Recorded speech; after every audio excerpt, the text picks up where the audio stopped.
स्वागत है आपका ऑनलाइन स्टडी फोरम में। दोस्तों, इस वीडियो में मैं आपको न्यू एजुकेशन पॉलिसी यानी कि नई शिक्षा नीति 2020 के बारे में डिटेल में जानकारी देने वाला हूँ। इसलिए इस वीडियो को अंत तक देखना आपके लिए बहुत ही आवश्यक है। किसी भी देश का आर्थिक विकास तथा सामाजिक विकास उस देश की जो शिक्षा व्यवस्था है उस पर निर्भर होता है। अगर बच्चे को अच्छे से पढ़ाया नहीं जाएगा तो उसका विकास कैसे होगा, और उसका ही विकास नहीं होगा तो वह बच्चा देश का विकास कैसे करेगा।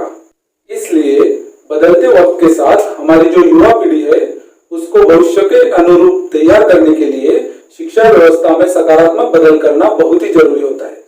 अब आप में से कुछ लोग पूछेंगे कि शिक्षा नीति किसे कहते हैं, क्या होती है शिक्षा नीति। तो दोस्तों, जिस प्रकार हमारी शारीरिक व्यवस्था स्वस्थ और निरोगी रहे इसलिए कुछ नियम बनाए गए हैं, जैसे कि खाना कब खाना है, कैसे खाना है, कितना खाना है, कब सोना है, पानी कितना पीना है। इसी तरह हम सब इन नियमों को फॉलो करते हैं क्योंकि हमें हमारी जो शारीरिक व्यवस्था है उसे स्वस्थ रखना है। उसी प्रकार हमारे देश में जो शिक्षा व्यवस्था है उसकी गुणवत्ता बढ़ाने के लिए कुछ नियम बनाए जाते हैं, उन्हें हम शिक्षा नीति कहते हैं। जैसे कि स्कूलों में क्या पढ़ाना है, विद्यालयों में क्या पढ़ाया जाना चाहिए, महाविद्यालयों में क्या पढ़ाया जाएगा, एग्जाम कैसे होंगी, एग्जाम में क्या सवाल पूछे जाएंगे, किस भाषा में पढ़ाया जाएगा, इस प्रकार के नियमों को शिक्षा नीति में बताया जाता है। दोस्तों, कुछ चीजें ऐसी होती है कि जिनको वक्त के साथ बदलना जरूरी होता है, जिसमें शिक्षा व्यवस्था भी शामिल है। आजादी के बाद सबसे पहले 1968 में हमारे देश की शिक्षा नीति को बदलाव किया गया था। उसके बाद 1986 में किया गया था, जिसको 1992 में थोड़ा सा अपडेट किया गया, और अब तीसरी बार 2021 से नई शिक्षा नीति 2020 को लागू किया जाने वाला है। लेकिन इसमें एक प्रॉब्लम है, अगर कोरोना वायरस एक साल तक नहीं जाता है तो इस नीति को लागू करने का जो समय है वह 2022 या 2023 तक आगे बढ़ सकता है। इस शिक्षा नीति को 21वीं सदी की पहली शिक्षा नीति कहा जाएगा। अब सवाल यह उठता है कि शिक्षा नीति में समय समय पर बदलाव किए जाते हैं, इसकी जरूरत क्या है। इसकी जरूरत इसलिए है कि आज से 20 या 25 साल पहले हमारे पास कंप्यूटर्स नहीं थे, मोबाइल्स नहीं थे, इंटरनेट नहीं था, गूगल नहीं था और यूट्यूब भी नहीं था। Computer, mobile, internet, Google, YouTube कुछ भी नहीं था। इसलिए हम जो सब्जेक्ट पढ़ते थे उसे समझने के साथ साथ याद करना या रट्टा मारना भी जरूरी था, क्योंकि उस समय जब हमें किसी इंफॉर्मेशन की जरूरत पड़ती थी तो उस इंफॉर्मेशन को हासिल करना, उसे ढूंढना बहुत ही कठिन काम था। इसलिए उस समय रट्टा मार सिस्टम को ज्यादा इंपॉर्टेंस थी। लेकिन आज हमें जो भी इंफॉर्मेशन चाहिए वह हमें गूगल के जरिए सेकंड्स में मिल जाती है। बस उस इंफॉर्मेशन का उपयोग सही तरीके से करने के लिए हमारी क्रिटिकल और एनालिटिकल एबिलिटी स्ट्रांग होना बहुत जरूरी है। इसलिए जो पुरानी शिक्षा नीति है वह हमारे किसी काम की नहीं थी। पुरानी शिक्षा व्यवस्था में केवल हमारी याददाश्त को बढ़ाने पर जोर दिया गया था, इसलिए उसे बदलना बहुत ही जरूरी था। अब नई शिक्षा नीति में बच्चों की क्रिटिकल थिंकिंग पर ज्यादा ध्यान दिया जाएगा और उनकी विश्लेषणात्मक शक्ति को बढ़ाने के विभिन्न उपायों को आजमाया जाएगा। यहाँ तक तो आपको समझ में आ गया होगा कि शिक्षा नीति किसे कहते हैं और समय समय पर शिक्षा नीति को बदलना क्यों जरूरी होता है। दोस्तों, अब आगे हम नई शिक्षा नीति 2020 के बारे में विस्तार से जानते हैं। नई शिक्षा नीति बनाने के लिए 31 अगस्त 2015 में पूर्व कैबिनेट सचिव टी सुब्रमण्यम की अध्यक्षता में 5 सदस्यीय कमेटी बनाई गई थी। इस कमेटी ने 27 मई 2016 को अपनी रिपोर्ट केंद्र सरकार को दी। इस कमेटी ने जो सुझाव दिए उसके आधार पर नई शिक्षा नीति का ड्राफ्ट बनाने के लिए 24 जून 2017 को केंद्र सरकार ने फिर से पूर्व इसरो प्रमुख के कस्तूरी रंगन के अध्यक्षता में 9 सदस्यों वाली एक कमेटी का गठन किया। उस कमेटी ने जो ड्राफ्ट बनाया उसे 30 मई 2019 को केंद्र सरकार के एचआरडी मिनिस्टर रमेश पोखरियाल निशंक को सुपुर्द किया। एचआरडी मिनिस्ट्री ने देश के तमाम शिक्षकों, विद्यार्थी संगठनों तथा आम जनता को इसे सही ढंग से लागू करने के लिए सुझाव मांगे। लगभग 2 लाख सुझाव आए। उसके बाद 29 जुलाई 2020 को उन सुझावों को ध्यान में रखते हुए कुछ बदलाव करके नई शिक्षा नीति 2020 को केंद्र सरकार की कैबिनेट ने मंजूरी दे दी। इस नीति के अनुसार अब मानव संसाधन और विकास मंत्रालय का नाम बदलकर फिर से शिक्षा मंत्रालय रख दिया गया है। हालांकि 1986 तक इसका नाम शिक्षा मंत्रालय ही था, लेकिन 1986 में राजीव गांधी सरकार द्वारा इसका नाम बदलकर मानव संसाधन और विकास मंत्रालय रख दिया गया था और उसी के अंतर्गत एक शिक्षा विभाग बनाया गया। उस वक्त कई शैक्षिक तथा विद्यार्थी संगठनों ने इसका नाम को लेकर आपत्ति जताई थी। उनका मानना था कि मानव कोई संसाधन नहीं है। 2018 के अधिवेशन में भी यह नाम बदलने की मांग उठाई गई थी। अब जानते हैं कि इस शिक्षा नीति के अनुसार स्कूली शिक्षा में क्या क्या बदलाव किए जाने वाले हैं। वर्तमान शिक्षा व्यवस्था में पहली से 12वीं तक बच्चों की शिक्षा पर नजर रखने का काम उस राज्य की सरकार का होता है। यहाँ पर ध्यान देने वाली बात यह है कि जब तक बच्चा 6 साल का नहीं हो जाता तब तक उसको स्कूल में एंट्री नहीं मिलती। मतलब अगर बच्चा 4 साल या 5 साल का हो तो उसे स्कूल में नहीं लिया जाता है जब तक कि वह 6 साल का नहीं हो जाता। यह केवल हमारी जिम्मेदारी थी कि बच्चों को नर्सरी, KG1 और KG2 में पढ़ाया जाए। वह तब सरकार की जिम्मेदारी नहीं थी। लेकिन हाल ही में जो रिसर्च किए गए उनमें ऐसा पता चला कि 3 से 8 साल की उम्र के जो बच्चे हैं उनकी जो ग्रास्पिंग पावर है, उनकी जो क्रिटिकल थिंकिंग है वह बहुत स्ट्रांग होती है। इसलिए अब बच्चों को 3 साल की उम्र में ही स्कूल में डाल दिया जाएगा। अब आप सोचेंगे कि क्या बच्चे 3 साल की उम्र में ही पहली कक्षा में डाल दिए जाएंगे? तो इसका जवाब है नहीं। इसके बारे में मैं आपको डिटेल में आगे बताने वाला हूँ। अब जानते हैं कि नई शिक्षा नीति लागू होने के बाद निःशुल्क तथा अनिवार्य शिक्षा अधिनियम 2009 में क्या बदलाव होने वाला है। दोस्तों, यह कानून कहता है कि 6 से 14 साल उम्र के बच्चों को फ्री तथा कंपलसरी शिक्षा प्रदान करना उस राज्य की जिम्मेदारी है। लेकिन नई शिक्षा नीति लागू होते ही इसका दायरा बढ़ जाएगा और 3 से 18 साल की उम्र के बच्चों को मुफ्त तथा अनिवार्य शिक्षा प्रदान की जाएगी। इसके अलावा अब बच्चों को मिड डे मील के साथ साथ ब्रेकफास्ट भी दिया जाएगा। दोस्तों, वर्तमान में स्कूली शिक्षा को 2 स्टेज में डिवाइड किया गया है, जिसको हम 10+2 फॉर्मेट भी कहते हैं। इस 10+2 फॉर्मेट में जो 10 है वह पहली से 10वीं की कक्षा को दर्शाता है और जो 2 है वह 11वीं और 12वीं की शिक्षा को दर्शाता है।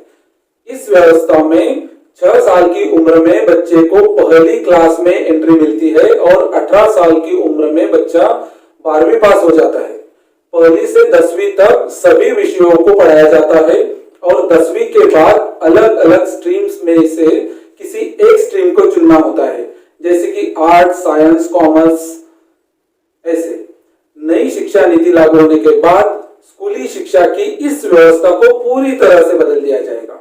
नई शिक्षा नीति के अनुसार स्कूली शिक्षा को 4 अलग अलग स्टेज में डिवाइड किया जाएगा, जिसको हम 5+3+3+4 फॉर्मेट भी कह सकते हैं।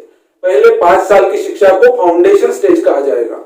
इसमें पहले 3 साल यानी नर्सरी, KG1, KG2 और उसके बाद 2 साल यानी पहली और दूसरी कक्षा मिलकर फाउंडेशन स्टेज बनेगी। इस स्टेज में कोई एग्जाम नहीं रहेगी और बच्चों को खेल कूद और पोएम्स के माध्यम से पढ़ाया जाएगा। बच्चों पर पढ़ाई का कोई तनाव नहीं रहेगा। इसके लिए टीचर्स को भी प्रशिक्षण दिया जाएगा कि बच्चों को किस प्रकार पढ़ाया जाना चाहिए। जैसे ही बच्चा 8 साल का हो जाएगा वह इंटर करेगा दूसरी स्टेज में, जिसमें बच्चों को तीसरी कक्षा से 5वीं कक्षा तक पढ़ाया जाएगा। इस स्टेज को प्रिपरेटरी स्टेज कहा जाएगा। यहाँ पर बच्चों को हिस्ट्री, ज्योग्राफी, साइंस, मैथमेटिक्स इन विषयों से परिचित करवाया जाएगा। तीसरी कक्षा से ही एग्जाम शुरू कर दिए जाएंगे। अब यहाँ ध्यान देने वाली बात यह है कि नई शिक्षा नीति में 5वीं कक्षा तक बच्चों को उनकी मातृभाषा में ही पढ़ाया जाएगा। हो सके तो 8वीं तक और उसके बाद भी बच्चों को मातृभाषा में पढ़ाया जा सकता है। इसका मतलब अब अंग्रेजी का जो इम्पोर्टेंस है उसे कम कर दिया गया है, लेकिन इसके लिए किसी के ऊपर कोई दबाव नहीं होगा। माता पिता चाहे तो अपने बच्चों को अंग्रेजी में पढ़ा सकते हैं। अब इसके बाद जब बच्चा 11 साल का हो जाएगा तब वह स्कूली शिक्षा के तीसरे स्टेज में एंटर करेगा, जिसमें बच्चों को 6वीं कक्षा से 8वीं कक्षा तक पढ़ाया जाएगा। इस स्टेज को मिडिल स्टेज कहा जाएगा। 6वीं कक्षा से कोडिंग यानी सॉफ्टवेयर बनाना सिखाया जाएगा और इसी कारण छात्र यदि चाहे तो 12वीं कक्षा तक अपना खुद का मोबाइल एप्लीकेशन या सॉफ्टवेयर बना पाएगा। 6वीं कक्षा से ही छात्र किसी एक वोकेशनल कोर्स के लिए इंटर्नशिप कर सकेगा। उदाहरण के लिए कोई छात्र अगर कारपेंटरी सीखना चाहता है तो उसे किसी कारपेंटर के पास जाकर कारपेंटरी सीख सकता है। उसके लिए उसे मार्क्स भी दिए जाएंगे। इस स्टेज में बच्चों को अपनी मातृभाषा के अलावा कोई भी एक इंडियन लैंग्वेज पढ़नी पड़ेगी। 14 साल की उम्र में बच्चा चौथी स्टेज में एंटर करेगा, जहां पर वह 9वीं कक्षा से 12वीं कक्षा तक पढ़ेगा। यहाँ से सभी विषयों को गहराई से पढ़ाया जाएगा। बोर्ड एग्जाम्स का इंपॉर्टेंस कम कर दिया जाएगा और अब साल में 2 बार एग्जाम्स लिए जाएंगे, यानी सेमेस्टर पैटर्न शुरू किया जाएगा। एग्जाम्स में जो पेपर होंगे वह डिस्क्रिप्टिव और ऑब्जेक्टिव दोनों टाइप के होंगे। नई शिक्षा नीति लागू होने के बाद स्ट्रीम सिस्टम की जगह अब मल्टीडिसिप्लिनरी सिस्टम को लागू किया जाएगा। क्या है यह मल्टीडिसिप्लिनरी पॉलिसी, मैं आपको आसान भाषा में समझाता हूँ। वर्तमान शिक्षा व्यवस्था में 10वीं के बाद हमें अलग अलग स्ट्रीम में से किसी एक स्ट्रीम को चुनना होता था, जैसे कि arts, science, commerce, ITI, diploma ऐसे। आज की व्यवस्था में आर्ट्स का बच्चा कॉमर्स या साइंस के सब्जेक्ट्स नहीं पढ़ सकता है, कॉमर्स का बच्चा साइंस या आर्ट्स के सब्जेक्ट नहीं पढ़ सकता है और साइंस का बच्चा आर्ट्स या कॉमर्स के सब्जेक्ट नहीं पढ़ सकता है। लेकिन नई शिक्षा नीति के अनुसार आप जो चाहे सब्जेक्ट्स अपनी मर्जी से पढ़ सकते हो। फॉर एग्जाम्पल, अब आपको अकाउंट, ज्योग्राफी और फिजिक्स एक साथ पढ़ सकते हैं। आप हिस्ट्री के साथ केमिस्ट्री और मार्केटिंग भी पढ़ सकते हैं। इसी को मल्टीडिसिप्लिनरी सिस्टम कहा जाता है। 9वीं कक्षा से अब आप किसी एक फॉरेन लैंग्वेज को भी सीख सकते हैं। यहाँ तक मैंने आपको स्कूली शिक्षा में किए गए बदलाव की जानकारी दी। अब बात करते हैं उच्च शिक्षा की। दोस्तों, ग्रेजुएशन करते वक्त भी आप सब्जेक्ट अपनी मर्जी से चुन सकते हैं। आप चाहे तो अकाउंट के साथ फिजिक्स पढ़ सकते हैं और चाहे तो ज्योग्राफी के साथ बायोलॉजी भी पढ़ सकते हैं। अब ग्रेजुएशन का कोर्स 4 साल का रहेगा। जो जॉब करना चाहते हैं या कॉम्पिटिटिव एग्जाम्स की तैयारी कर रहे हैं, उनको पहले जैसे ही 3 साल का ग्रेजुएशन करना होगा। लेकिन अगर आप किसी सब्जेक्ट में रिसर्च करना चाहते हैं तो आपको 4 साल का ग्रेजुएशन करना पड़ेगा। वर्तमान में अगर आप ग्रेजुएशन के 2 साल कंप्लीट कर लेते हैं और किसी कारणवश बीच में ही पढ़ाई छोड़ देते हैं तो आपके उन 2 सालों की कोई वैल्यू नहीं है। ग्रेजुएशन डिग्री हासिल करने के लिए आपको तीसरा साल भी कंप्लीट करना अनिवार्य होता है। लेकिन नई शिक्षा नीति के अनुसार अगर आप ग्रेजुएशन का 1 साल कंप्लीट कर लेते हैं तो उसे सर्टिफिकेट कोर्स कहा जाएगा। अगर आप 2 साल कंप्लीट कर लेते हैं तो उसे डिप्लोमा कहा जाएगा। 3 साल कंप्लीट करने के बाद आपको डिग्री मिलेगी और अगर आप 4 साल कंप्लीट कर लेते हैं तो उसे डिग्री विद रिसर्च कहा जाएगा। इसके अलावा मल्टीपल एंट्री और एग्जिट सिस्टम को लागू किया जाएगा। फॉर एग्जाम्पल, कुछ कारणवश आपको सेकंड ईयर में पढ़ाई को ड्रॉप आउट करना पड़ा और कुछ सालों बाद आप फिर से पढ़ाई करना चाहते हैं तो आपने जहां से पढ़ाई छोड़ी है वहीं से आप अपनी पढ़ाई को कंप्लीट कर सकेंगे। पढ़ाई छोड़ते वक्त आपका जो क्रेडिट वैल्यू रहेगा वह एकेडमिक बैंक ऑफ क्रेडिट में सेव रहेगा। नई शिक्षा नीति के अनुसार पोस्ट ग्रेजुएशन 1 या 2 साल का रहेगा।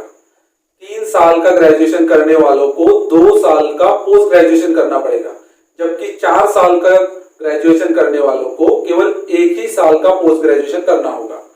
भविष्य में अब आप एमफिल की पढ़ाई नहीं कर सकेंगे क्योंकि एमफिल को अब खत्म कर दिया है। पीएचडी की पढ़ाई को अब 4 साल का कर दिया गया है।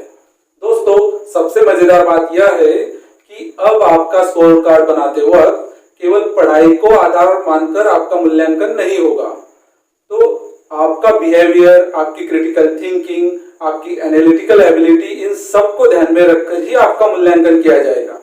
आपके स्कोर कार्ड को 3 भागों में डिवाइड किया जाएगा। पहले भाग में टीचर्स आपका मूल्यांकन करेंगे, दूसरे भाग में आप खुद आपका मूल्यांकन करेंगे और तीसरे भाग में आपके जो साथी, आपके जो दोस्त है वो आपका मूल्यांकन करेंगे।